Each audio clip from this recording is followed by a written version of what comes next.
আসসালামু আলাইকুম গাইস, সবাই কেমন আছেন? আলহামদুলিল্লাহ, আপনি তো আমরা ভালো আছি। আজকে আমাদের কফিলে সৌদি খানার টাকা দিছে আর বলতেছে সে আজকে রাত্রে আমাদেরকে পাঠিয়ে দিবে খানা খাওয়াবে।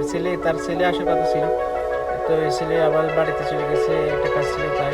দেখেন আমাদের বাড়ির বড় ভাই আলহামদুলিল্লাহ তিনি এখানে মাছ দিয়ে আসলো, তো সবাই মিলে আসছি খানা খাওয়ার জন্য।